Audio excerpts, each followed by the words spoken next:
สวัสดีท่านผู้ชมยินดีต้อนรับทุกท่านเข้าสู่การรายงานข่าวต่างประเทศซึ่งวันนี้ก็มีหลากหลายข่าวที่จะมานำเสนอให้ประธานได้ติดตามรับชม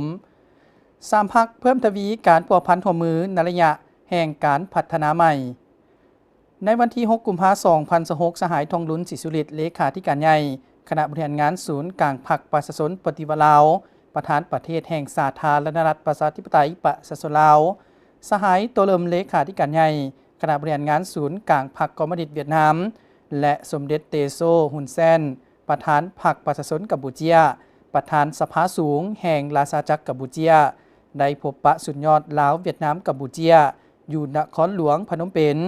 ซึ่งเป็นเหตุการณ์ที่มีความหมายความสำคัญต่อการพัวพันหัวมือระหว่าง3 พรรค3 ประเทศแนะใส่เพิ่มทวีความสามัคคีอันแน่นแฟ้นความไว้เนื้อเชื่อใจซึ่งกันและกันให้หลายขึ้นกว่าเก่าในระยะแห่งการพัฒนาใหม่การพบปะดังกล่าวเป็นการสืบต่อกลไกที่3 พรรคได้ตกลงเอกภาพกันซึ่งครั้งนี้แม้นเป็นการพบปะครั้งที่4ในการพบปะผู้นำสูงสุด3 พรรคได้แลกเปลี่ยนคำคิดเห็นเกี่ยวกับสภาพการพ้นเด่นของภาคพื้นและสากล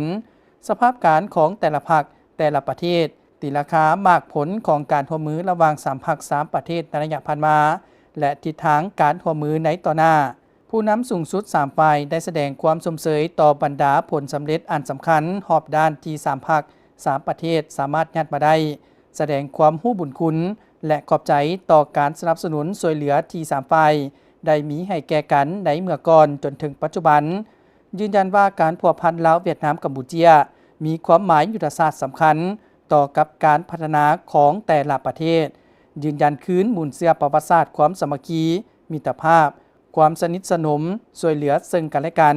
ความไว้เนื้อเชื่อใจระหว่าง3 พรรคและประชาชน3 ประเทศที่เป็นมรดกอันล้ำค่าสำหรับทั้ง3 ชาติมีความหมายยุทธศาสตร์ยาวนานต่อภารกิจปกปักรักษาสร้างสรรค์พัฒนาอยู่แต่ละประเทศและต้องได้สืบต่อรักษาเสริมขยายและปรับปรุงอย่างบ่หยุดยั้งผู้นำสูงสุด3 ฝ่ายได้ตีราคาสูงต่อการพัวพันหัวมือ3 พรรค3 รัฐและประชาชน3 ชาติลาวเวียดนามกัมพูเชีย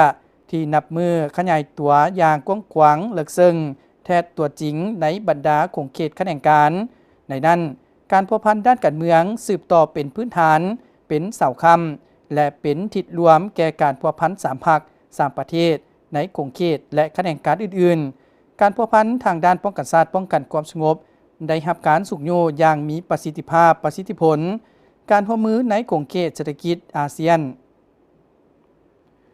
เหตุวางระเบิดสละชีพอยู่ปากีสถานสร้างให้เกิดความบาดเจ็บล้มตายเป็นจำนวนหลายเหตุวางระเบิดสละชีพอยู่ปากีสถานสร้างให้เกิดความบาดเจ็บล้มตายเป็นจำนวนหลาย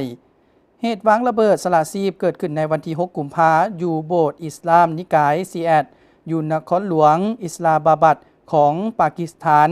เหตุให้อย่างน้อยสุดมี30 คนเสียชีวิตและกว่า130 คนได้รับบาดเจ็บผู้วางระเบิดสละชีพได้ยืนอยู่ประตูของโบสถ์และทำการระเบิดท่านผู้ชมและทั้งหมดนั้นก็เป็นข่าวต่างประเทศที่ได้นำให้ประธานได้ติดตามรับชมมาฮอดนี้เวลาของการนำเสนอข่าวก็ได้หมดลงเพียงเท่านี้พบกันใหม่ในมื้อหน้าสำหรับมื้อนี้สวัสดี